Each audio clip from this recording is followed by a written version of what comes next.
महाराष्ट्र राज्य मागासवर्गीय विद्युत कर्मचारी संघटनेची केंद्रीय कार्यकारिणीची बैठक 18 व 19 मार्च 18 व 19 एप्रिल रोजी संभाजीनगर येथे नारायण मेघाजी लोखंडे कामगार प्रशिक्षणामध्ये झाली।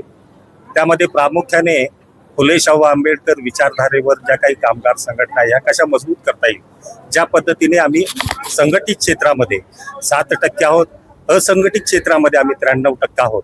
आणि आमचा एक आम्ही निर्णय घेतलेला आहे की ह्या देश पातळीवर किंवा इंटरनॅशनल लेवलला फुले शाहू आंबेडकर विचारधारेवर काम करणारी संघटना निर्माण झाली पाहिजे।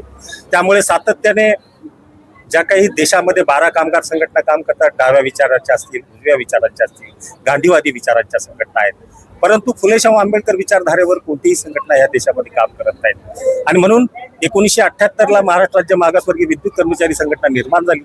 SC ST OBC VJNT मायनॉरिटीचे 85% कर्मचारी या पॉवर सेक्टरमध्ये असायला पाहिजे, परंतु सातत्याने हे मनोवादी विचारांच्या किंवा डाव्या सरणीच्या विचारांनी ह्या ज्या फुले शाहू आंबेडकर विचारधारेच्या संघटनेमध्ये जे काम करणारे पाईक आहेत, बाबासाहेबांचे पाईक आहेत, त्यांना मोठ्या प्रमाणामध्ये विरोध केला।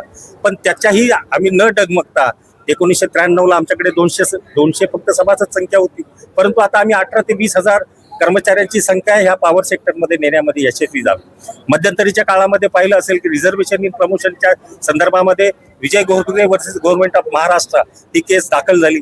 त्यामध्ये विजय घोगरे जो काही 52% रिझर्वेशन इन प्रमोशन होतं, त्याला कुठेतरी मोठ्या प्रमाणामध्ये विरोध झालं आणि ह्या महाराष्ट्र शासनाने 2017 पासून 29/12/2017 पासून रिझर्वेशन इन प्रमोशन हे बंद केलेलं आहे आणि सेवा ज्येष्ठतेमध्ये सुद्धा पदोन्नती देण्याचं बंद केलेलं आहे। त्यामुळे मागासवर्गीय विद्युत कर्मचारी संघटनेने केंद्रीय कार्यकारिणीमध्ये निर्णय घेतला की जे मागासवर्गीय समाजाचे 70,000 कर्मचारी पदोन्नतीपासून वंचित आहेत, यांना न्याय जर द्यायचा असेल तर न्यायालयीन संघर्ष करावा लागेल। आणि म्हणून आम्ही डॉक्टर चव्हाण असेल किंवा डॉक्टर इंदिरा जयसिंग या सुप्रीम कोर्टाच्या ॲडव्होकेट आम्ही यांना नेमलं आणि आता परवा महाराष्ट्र शासनाने आपण पाहिलं असेल की ह्या रिझर्वेशन इन प्रमोशनच्या संदर्भामध्ये आम्ही देश पातळीवर सुद्धा मोठ्या प्रमाणामध्ये आंदोलन केलं। नागपूर हिवाळी अधिवेशनावर 12,000 कर्मचारी SC ST VJNTचे रस्त्यावर उतरले, परंतु ह्या प्रशासनाने चर्चेला सुद्धा पाचारण केलं नाही आणि म्हणून आम्ही नॅशनल लेवलला सुद्धा मोठ्या प्रमाणामध्ये आंदोलन केलं।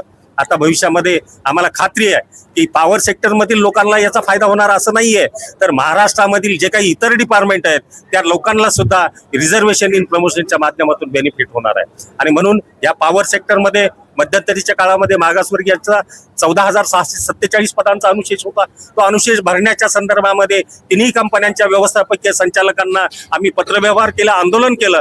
त्याचा परिपाक म्हणे असा झाला की ह्या तिन्ही कंपन्यांमधील मागासवर्गीयांच्या अनुशेषासहित जनरलची सुद्धा भरती झाली आणि ज्याच्यामुळे आपण पाहिले असेल की ह्या देशामध्ये सगळीकडे खाजगीकरणाचं वारं सुरू असताना सरकार आणि राज्य सरकार खाजगीकरण करणारच आहे असं ठामच आहे। त्याच्यामध्ये इंडियन इलेक्ट्रिसिटी ऍक्ट जी काही 2025 मध्ये जी काही प्रोव्हिजन आहे, त्या प्रोव्हिजन मध्ये त्यांनी जे कायदे जे केलेले आहेत, ज्यांची त्या कायद्याच्या माध्यमातून जर केंद्रामध्ये निर्णय झाला, दोन्ही संसदेमध्ये निर्णय झाला, सभागृहामध्ये निर्णय झालं, त्याचं पर्क्युलेशन प्रत्येक राज्याला जाणार आहे। आपण मध्यंतरीच्या काळामध्ये आता एका सरकारने बघितलं असेल स्मार्ट मीटरला मोठ्या प्रमाणामध्ये विरोध केला त्यांनी। आम्हाला सांगायचं तात्पर्य एकच की ही बाबासाहेबांनी संविधानाच्या माध्यमातून जे न्यायिक हक्क दिलेले आहेत, ज्या गव्हर्नमेंट ऑर्गनायझेशन एकीकडे बाजूच्या राज्यामध्ये आपण पाहिलं असेल नेपाळमध्ये कशी धंदाधुंदी चाललेली आहे, परंतु तिथल्या पंतप्रधानाने सगळ्या खाजगी शाळा बंद केलेल्या आहेत आणि आपल्या महाराष्ट्र शासनामध्ये सध्याला खाजगी शाळा सगळ्या बंद करण्याचं कारस्थान सुद्धा या शासनाने केलंय। आणि म्हणून खाजगीकरण केल्यामुळे नेमकं काय कर्मचाऱ्यांचं नुकसान होणार? खाजगीकरण झाल्यानंतर आपण एक उदाहरण माहिती असेल, उत्तमराव खोब्रागडेंची मुलगी अमेरिकेमध्ये IRS काम करते आणि ती IRS काम करते आणि तिनं मोलकरणीला काहीतरी शब्दात बोलली तर तिनं ती कोर्टात गेली तर तिला पनिशमेंट झाली।